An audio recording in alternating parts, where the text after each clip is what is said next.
2018년도 우리 랜싱 한인교회의 표고는 우리가 알고 있는 것처럼 묵은 땅을 기경하는 교회입니다.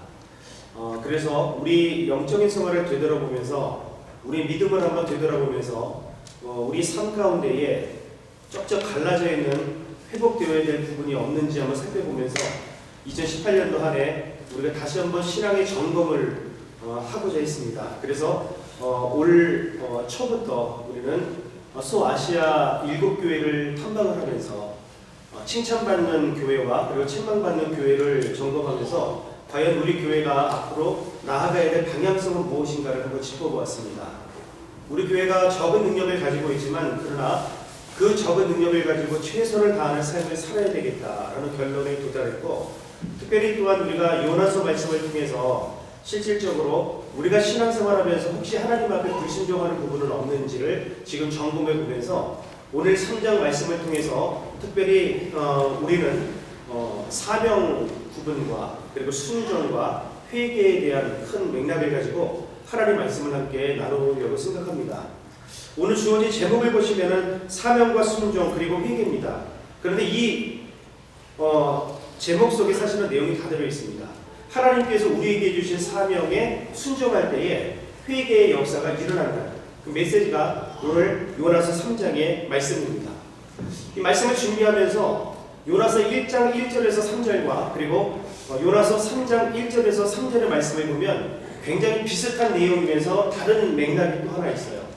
그 말씀을 짚어보면서 하나님께서 우리에게 사명을 주셨는데 과연 우리가 사명을 잃어버리지는 않았는지, 또한 내가 주어진 그 사명 가운데에 하나님 말씀에 순종하면서 나아가고 있는지, 특별히 우리가 회개해야 될 부분이 있는데 그 부분을 그냥 접어놓고 지나치지는 않았는지 오늘 말씀을 통해서 다시 한번 우리의 삶을 그리고 우리의 믿음과 신앙을 체크해보는 그러한 시간이 되었으면 좋겠습니다.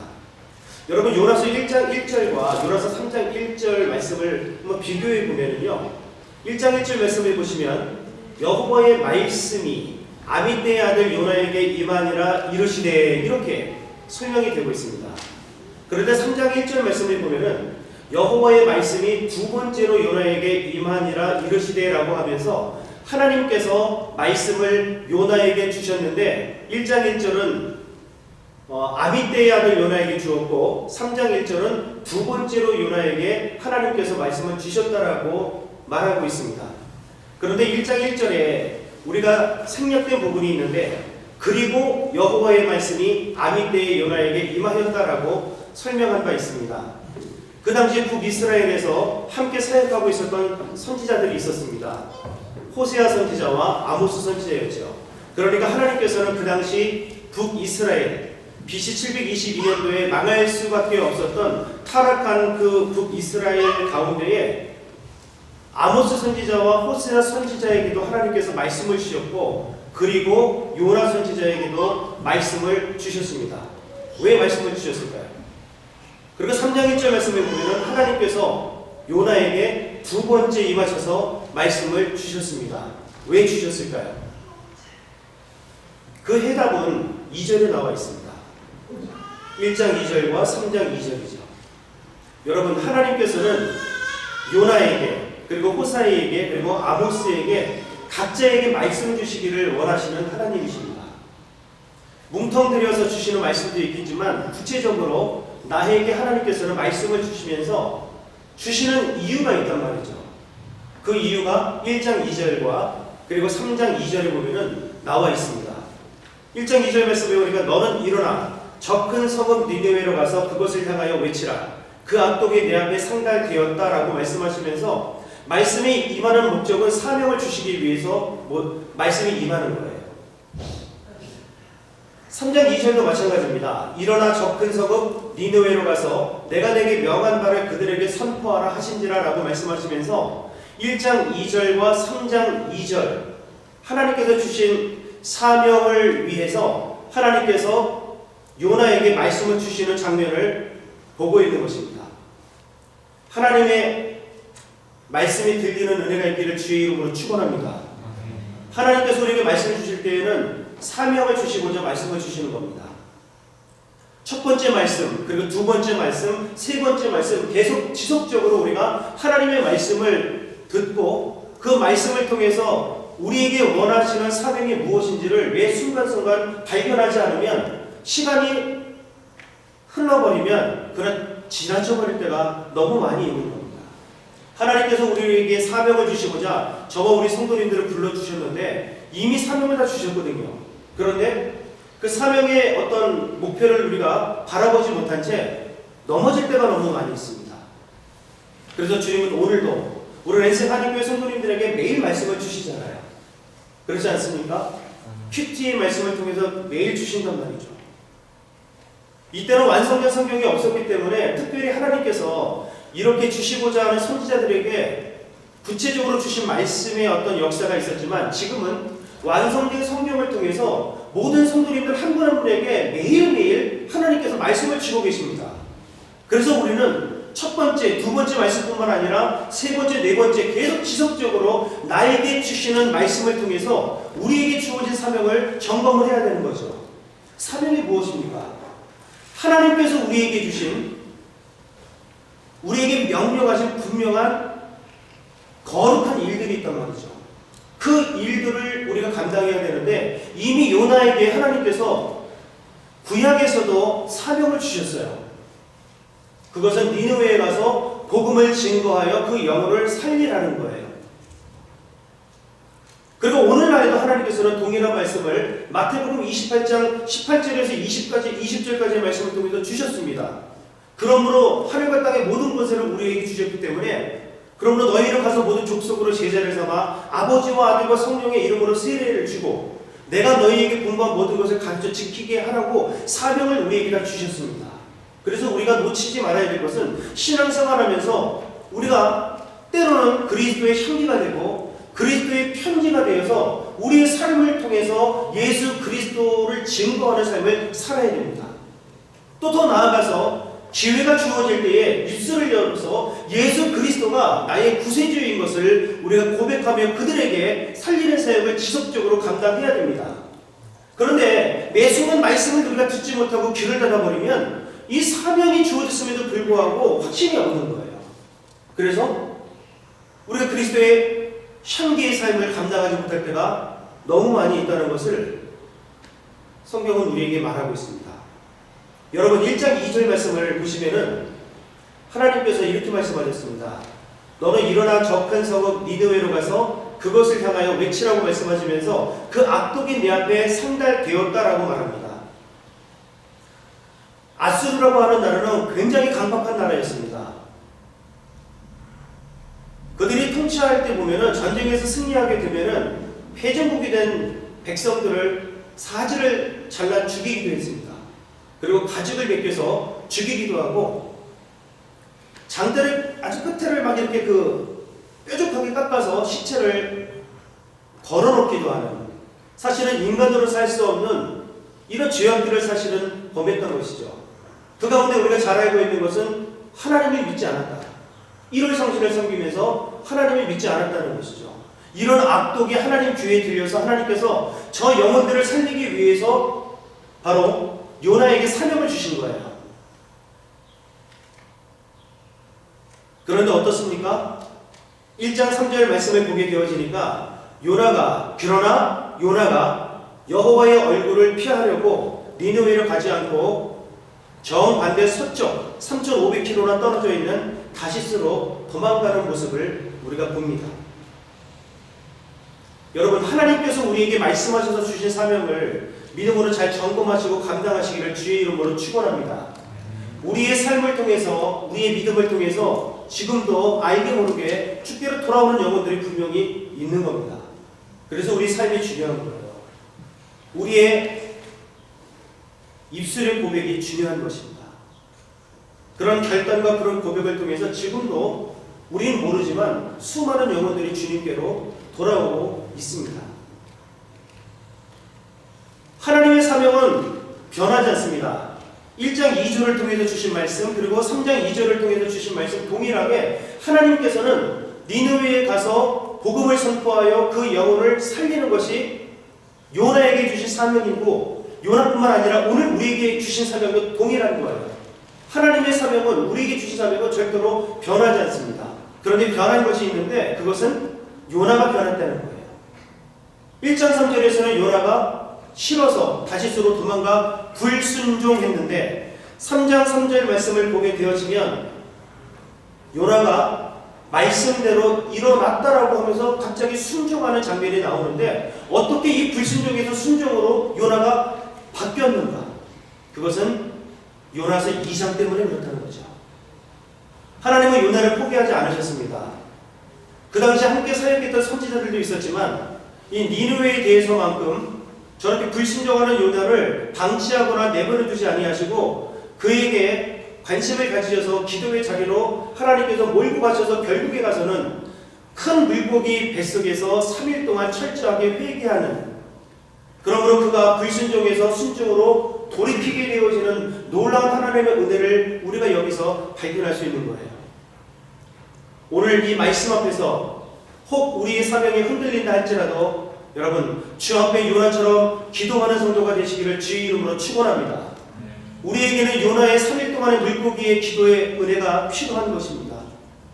우리 예수님께서 죽으시고 3일 동안 무덤에 계셨던 것들이 필요했던 것처럼 또한 바울이 다메섹도상에서 하나님을 만나고 3일 동안 식음을 정말 다 하면서 오직 기도함으로 그의 영안이 열리고 새롭게 변화되었던 모습처럼 또한 아라비아 반도에서 3년 동안이나 그가 철저하게 훈련하면서 하나님의 사람으로 변화되어 훈련받는 기간이 오늘 저 우리 성도님들에게도 분명히 필요하다는 거예요.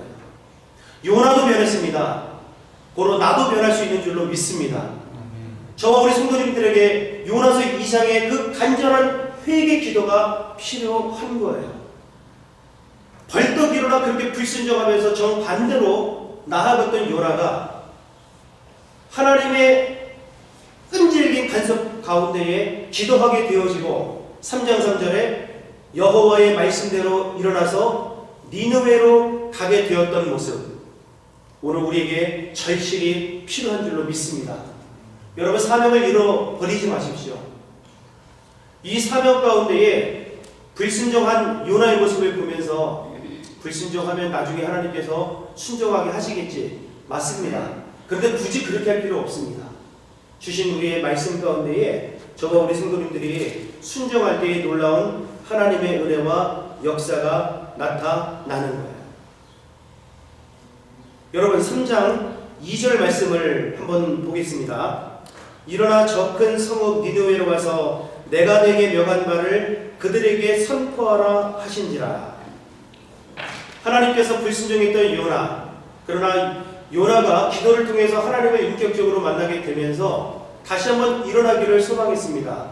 여기서 일어나라고 하는 것은 너 누워있지 말고 너 앉아있지 말고 사명을 새롭게 하면서 새롭게 함으로 너 일어나라라는 거예요. 그래서 저 큰 니느웨로 가서 내가 내게 명한 바라고 말씀하고 있거든요. 한번 따라하겠습니다. 내가 내게 명한 바를. 아멘. 내가 내게 명한 바. 내 의견이나 다른 사람의 의견이 아니라 하나님께서 말씀하신 바를 가지고 일어나라는 것입니다. 여기서 여러분 명한 바라고 하는 단어를 우리가 해석을 해야 하는데, 이 명한 바라는 뜻은 70인역, 다시 말해서 히브리어를 헬라어로 여러분 번역한 성경이 있는데, 그 70인역에 보게 되어지면은 이 명한 바라는 단어를 캐리그마라고 설명을 하고 있습니다. 이 캐리그마가 무슨 뜻이냐면 복음이라는 뜻이에요. 하나님께서 요나에게 다시 말씀을 주시며 다시 사명을 허락하시면서 가서 전하라고 했던 게 뭐냐면 캐리그마였다는 얘기예요. 복음을 전하라라는 거예요. 복음의 사명을 요나에게 주신 것입니다. 그랬더니 3절에 보니까 요나가 여호와의 말씀대로 일어났다라고 하면서 지금 순종하고 있는 요나의 모습을 살펴보는 거예요. 살펴보는 것입니다. 여호와의 말씀대로 여러분 언제 순종이 됩니까? 내 입장을 내려놔야지 순종이 가능합니다. 내 고집을 내려놔야지 순종이 가능합니다. 내 입장을 놓지 못하면 절대로 순종할 수 없습니다. 요나가 이제는 여러 가지 입장이 있었잖아요. 우리의 원수였습니다. 니느웨는. 그래서 갈 수 없습니다. 그리고 니느웨라고 하는 그러한 사람들은 너무 죄인이기 때문에 그 사람들한테 복음을 줄 수 없습니다. 여러 가지 자기 입장이 있었단 말이죠. 성도님들도 마찬가지입니다. 우리도 마찬가지입니다.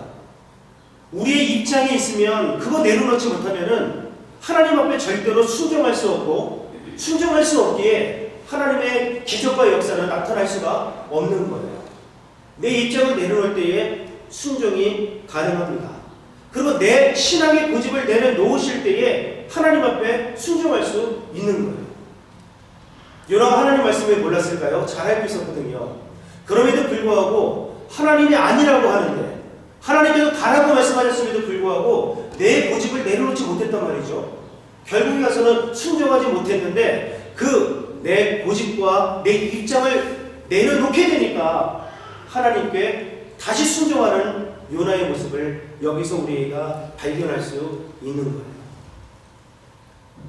사랑하는 성도 여러분, 우리가 하나님의 사명을 감당하기 위해서 특별히 순종해야 되는데, 순종하기 위해서는 우리 입장을 내려놓으시기 바랍니다.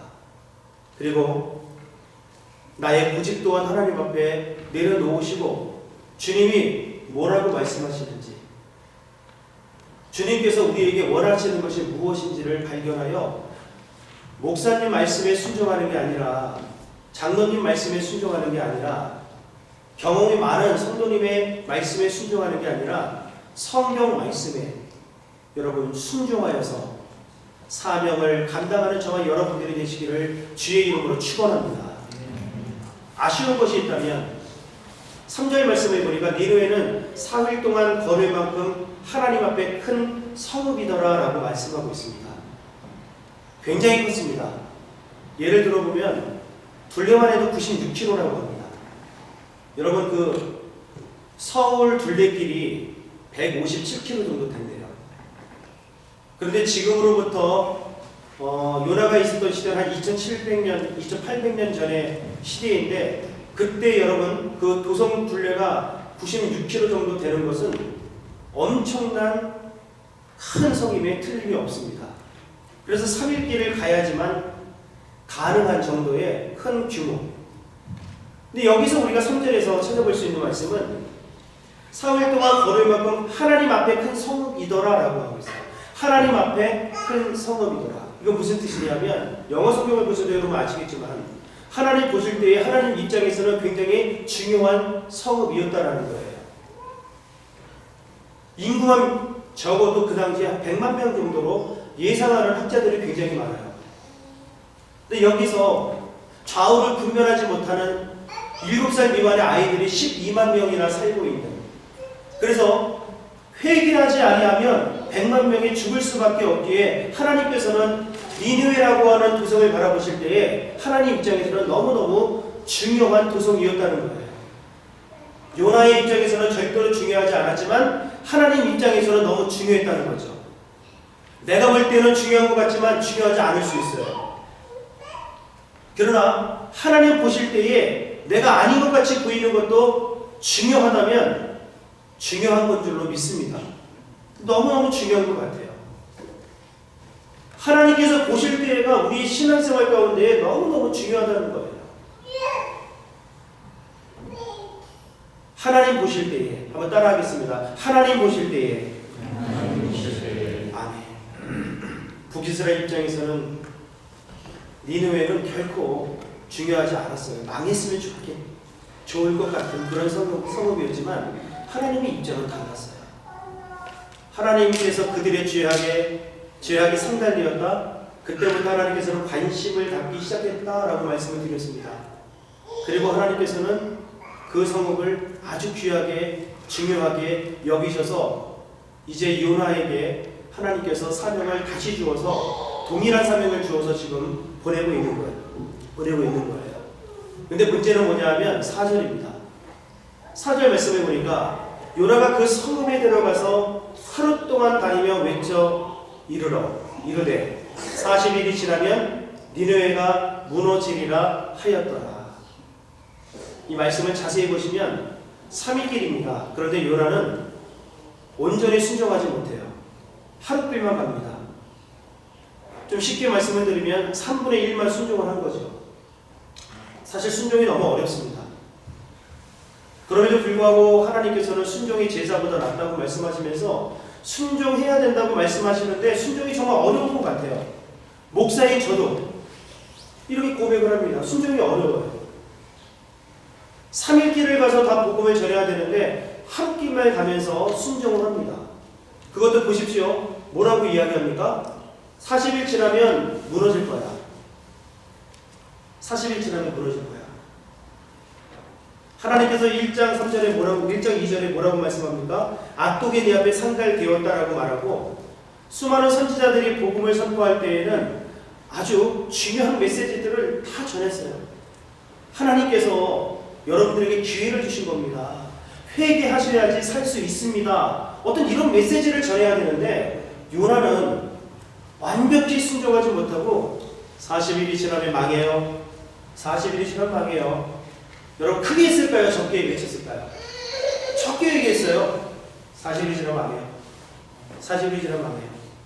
근데 문제는 뭐냐면 5절 말씀을 한번 보십시오. 니느웨 사람들이 하나님을 믿고 금식을 선포하면서 높고 낮은 자를 막론하고 붉은 베옷을 입었다라고 말씀하고 있어요.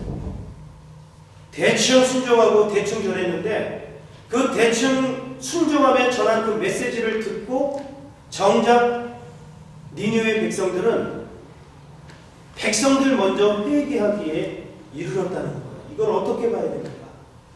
이거 요나가 한 겁니까? 하나님이 하신 일입니다. 하나님이 하신 일이에요.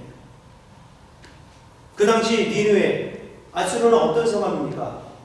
북방에 있었던 신흥 국가였던 아라랏이라는 나라하고 오랫동안 전쟁을 치렀었어요. 그래서 소모가 너무 많았었고요. 그 당시 또 지진이 일어나가지고 많은 사람들이 죽기도 하고, 그 다음에 여러분 일식이 일어났습니다. 일식이 일어나가지고 이 사람들은 그 1월 성신을 믿는 사람들이었는데 갑자기 땅이 어두워지고 하니까 막 분위기가 야 이거 무슨 일 나는 거 아니야 이거? 이런 마음들이 점점 막 생기기 시작을 했습니다. 그리고 전염병이 돌았었거든요. 전염병이 돌고 이런 것들이 복합적으로 지금 니느웨에 그리고 아수르에 임하게 되니까 이 사람들은 하나님께서 이미 그 환경과 상황들을 조성해갖고 다 그렇게 만들어 놓으신 거예요. 그래서 요나가 지나가다가 온전한 복음이 아닐지라도 40일 지나면 망하는데 슬슬 하고 이렇게 하루만 하고도 이렇게 회개하고 돌아오는 역사가 일어났던 거예요. 하나님은 한 영혼 한 영혼을 여러분 사랑하시는 줄로 믿습니다. 우리가 볼 때 별로 중요하지 않고 별 볼 일 없는 사람도 하나님 입장에서는 너무 귀하고 하나님께서는 그 사람을 구원하기 위해서 모든 상황과 모든 환경을 조성해서라도 다 만들어 놓으시는 거예요. 그래서 또 건드리기만 하면 하나님의 역사는 나타나게 됩니다. 그래서 순종하실 때에 내가 할 수 있는 일은 아무것도 없다는 사실을 인정하시고 그냥 순종하시면 됩니다. 복잡하게 순종하지 마십시오. 이것저것 생각하지도 마십시오. 그저 가라 하면 가십시오. 서라 하면 서십시오.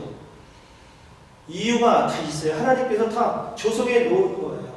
그래서 우리가 온전한 순종을 하시면 좋지만 오늘 말씀해 보니까 그냥 온전치 못한 순종임에도 불구하고 하나님께서 이렇게 구원하시면서 역사하는 모습을 통해서 우리에게는 희망과 기대가 보여지는 겁니다. 지금 나의 신앙을 돌아볼 때에 내가 하나님 앞에 100% 온전히 순종하지 못하는 것 같은데 하나님 나를 사랑하지 않을 것 같아. 여러분 절대로 실망하거나 좌절할 필요 없습니다. 하나님께서는 그런 우리를 통해서 하나님의 놀라운 구원 계획을 가지고 계시다는 사실을 우리는 믿어야 됩니다. 더 놀라운 일은 이런 상황 속에서 이런 얘기가 왕에게 아수르 왕에게 여러분 들린 겁니다. 6절 말씀해 보니까 그 일이 니느웨 왕에게 들리매 왕이 먼저 회개합시다 하고 조서를 내려가지고 온 니느웨 성에 외쳤던 게 아니라 그냥 슬슬 그냥 대충 전한 복음을 듣고 이 백성들이 회개하기 시작하니까 이 이야기가 왕에게 들어가고 역으로 말이죠. 그러면서 왕이 회개하는 장면이 여기 나와 있어요. 6절에 보니까 그 일이 니느웨 왕에게 들림에 왕의 보좌에서 일어나 왕복을 벗고 굵은 베옷을 입고 제위에 앉으니라. 7절의 말씀을 보니까 왕과 그의 대신들이 주소를 내려 니느웨에 선포하여 이르되 잘 보십시오. 사람이나 짐승이나 소떼나 양떼나 아무것도 입에 대지 말지니 곧 먹지도 말고 그리고 물도 마시지 말아라. 이게 무슨 얘기입니까? 왕도 금식하며 회개하고 짐승도 소떼나 양떼나 이런 짐승들도 지금 금식하는, 지금 모든 역사 가운데 찾아보기 어려운 사건이 지금 벌어지고 있는 거예요. 그러면서 8절 보십시오. 사람이든지 짐승이든지 다 붉은 베옷을 입을 것이요 심서 하나님께 부르짖을 것이며 각기 악한 일과 손으로 행한 강도에서 떠날 것이라. 그러면서 니느웨 왕이 복음을 전하고 있습니다. 하나님께 부르짖어라. 그리고 악한 길과 손으로 행한 강포에서 떠나라. 여러분, 이거 누가 전해야지 되는 거예요? 요나가 전해야 될 것 아닙니까? 그런데 거꾸로 니느웨 왕이 이렇게 복음을 전하고 있는 모습을 여기서 살펴보게 되는 거예요. 성경을 통해서 우리가 바라볼 것은 이렇게 온 국민이, 더 나아가 짐승들까지 이렇게 베옷을 입고 회개한 사건이 없어요. 그런데 가장 죄가 많다고 한, 죽어 마땅하다고 생각한 아수르의 니느웨에서 온전한 회개가 일어나게 된 거예요. 온전한 회개가. 하나님께서 어떻게 역사하십니까? 여러분 10절 말씀을 보시면 하나님이 그들이 행한 것, 곧 그 악한 길에서 돌이켜 떠나는 것을 보시고 하나님이 뜻을 돌이키사 그들에게 내리리라고 말씀하신 재앙을 내리지 아니하십니다. 왕에서부터 짐승에까지 베옷을 입고 철저하게 금식하며 회개했더니 그들이 돌이켰더니 하나님께서 어떻게 하십니까? 돌이키셨어요. 그리고 150년 동안 역사가 더 유지가 되었던 것을 역사를 통해서 우리가 살펴볼 수 있어요. 우리가 어떻게 살 수 있습니까? 회개해야 살 수 있습니다. 회개해야 살 수 있습니다. 내가 아수르처럼 정말 죽어 마땅한 죄인이라 생각될지라도 하나님 앞에 우리가 돌이키시면 살 수 있어요. 10절 말씀이 참 재밌습니다. 악한 길에서 돌이키니까 하나님의 뜻을 돌이키셨어요. 돌이키다는 뜻이 회개 아닙니까? 우리가 회개하고 돌이키면 하나님께서 돌이키셔요. 그래서 우리의 죄를 사하시고 우리를 살려주십니다. 더 신기한 것은 100% 순종하지 않는 요나가 하나님 말씀에 순종했더니 한 민족이 지금 150년 동안 생명을 유지했어요. 한 사람, 바로 내가 하나님 앞에 회개하면, 한 사람 바로 내가 주 앞에 순종하면 한 민족이 사는 거예요. 아브라함이 하나님 말씀에 순종하죠? 어디로 갈지 몰랐지만 하나님께서 그를 보내실 때에 아브라함이 순종했더니 믿음의 조상이 되었고 수많은 영혼들이 살게 되는 역사가 있었습니다. 우리가 요즘에 큐티하면서 보는 게 있죠. 에스라서. 에스라가 귀환한 이스라엘 백성들이 다시 범죄하고 그들이 다시 그 이방 민족하고 결혼하고 살고 있을 때에 가슴을 찢으며 그가 하나님 앞에 주저앉아 회개 기도해왔더니 믿음을 갖고 있는 사람들이 모이기 시작해서 결국 가서는 그들이 영적으로 회복되고 살아나는 역사가 생겼던 거예요. 에스라 한 사람이 하나님 앞에 회개하고 본인은 죄를 짓지 않았습니다. 그럼에도 불구하고 우리가 어제 새벽 예배를 통해서 보는 것은 하나님 우리가 범죄했습니다. 우리가 범죄했습니다. 우리 백성들이 범한 죄를 내가 범한 죄로 같이 인식을 하면서 하나님 앞에 에스라가 먼저 무릎을 꿇었더니 하나님이 살려주시더라는 거예요. 영적인 부흥이 일어났어요. 오늘도 마찬가지입니다. 요나 한 사람이 어쨌든 불순종하지 않고 3분의 1 순종만 했을지라도 하나님이 역사하셨던 거예요. 그래서 그 민족을 살려주셨던 거예요. 우리 민족이 살 길이 무엇입니까? 수많은 우리 주변 사람들이 살 수 있는 비결은 무엇입니까? 내가 하나님의 사명을 잊지 않고 순종함으로 회개할 때에 놀라운 구원의 역사가 우리를 통해서 나타날 수가 있습니다. 사랑하는 성도 여러분, 혹 우리 사명을 잃어버리진 않았습니까? 혹 100% 순종하지 못한다고 해서 우리가 절망하고 있지는 않습니까? 괜찮아요. 하나님은 하십니다. 일하십니다.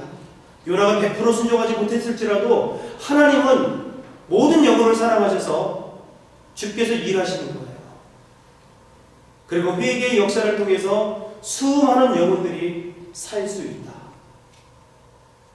오늘 저와 우리 성도님들이 주 앞에 먼저 나와서 회개하는 가운데에 우리 민족이 살고 우리 나라가 살고 모든 교회가 사는 역사가 있기를 주의 이름으로 간절히 축원합니다.